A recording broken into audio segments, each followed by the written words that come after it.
everyone, welcome back to the channel, and today I have my overview for episode 22 of Star Wars The Bad Batch. And this episode was amazing. Did it follow the main plot?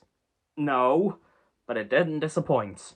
Well, we start off the episode pretty mundanely. Like, the Bad Batch were heading to a space station to drop off some forged Imperial chain codes, which are the ID cards of every citizen in the Empire. And they were being delivered to a bunch of droids working on this station. Hunter, Wrecker, and Tech went to deliver the chain codes, while Omega and Echo stayed with the Marauder. And Omega said that she had a bad feeling about that place, which I thought, okay, nice callback to the franchise. And then Omega was proven right when she heard the screams of a Wookiee. She then ventured into the station a bit to find a Wookiee child being tortured by two droids, who it turns out were planning to sell him.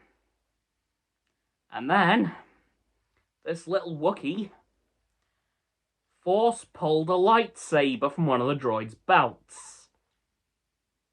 Yep, it was our favourite Wookiee Jedi boy, Gungi.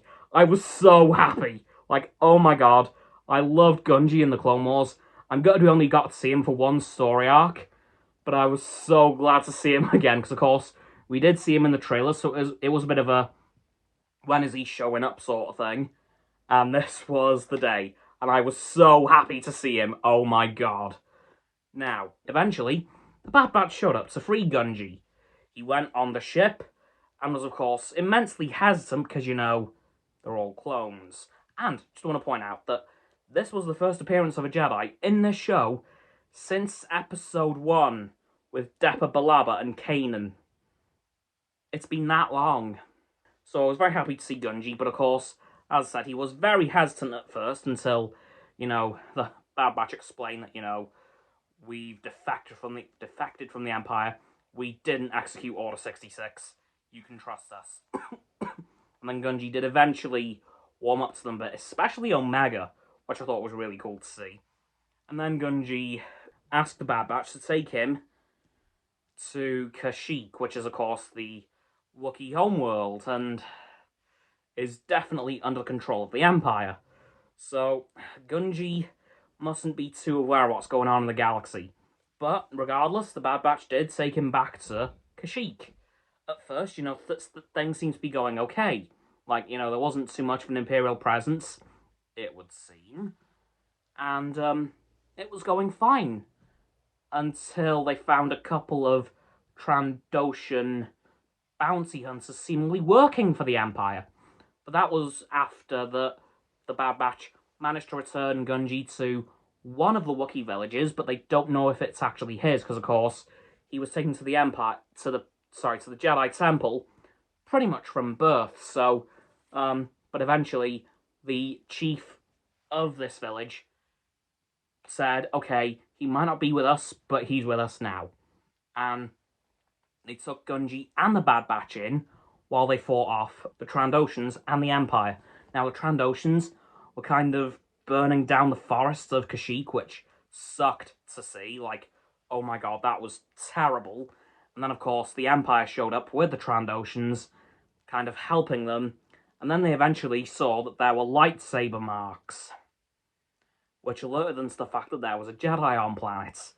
And even some of the clones suggested that they should contact the Imperial commander of the sector.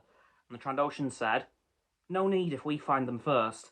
Thankfully, well, they did, but they didn't succeed. You know, they were all killed, and then Gungi was actually able to stay on the planet safely, at least for the meantime. How long that will last, I don't know, but I was so happy to see Gungi back in this episode. I'm not too bothered that it didn't follow the main plot of the show, because the episode was good. Gungi is always a bunch of fun to see. And it was just a really good episode, showing how truly evil the Empire is becoming. Like, they're just burning down the forests because they can. Not for any particular reason, they just want to. Which, wow, by the way, really, Empire? Jesus. Well, I know they blow up planets in the future, but still. But I just hope that next week's episodes really do something big, because of course the last couple of episodes have been pretty fillery, but this one has felt the least fillery of the last couple of three. The last 3 or 2, however many it's been. But honestly, I just can't wait for next week's episodes. But this one was incredible. Anyway, guys, that's going to do it for my overview of Star Wars The Bad Batch Episode 22, Tribe. So please, like this video, subscribe to mine and Roxanne's channels. Her link is in the description. My sub button is down there. Please click both our sub buttons, then bell icons, to get both sets of our notifications. Comment as well, because why the heck not? And let me know what you thought of this episode and what you think is going to happen next week, unless you want to say that for next week's predictions video. Once you've done that too, please follow me on my social medias. That'll be in the link tree in the description below. That'll be Roxanne's website. And lastly, please share this video with all of your friends so they can join the infinite loop of liking, subscribing, commenting, following, and sharing, and around and around and around that loop. I'll see you guys tomorrow with another video. Goodbye!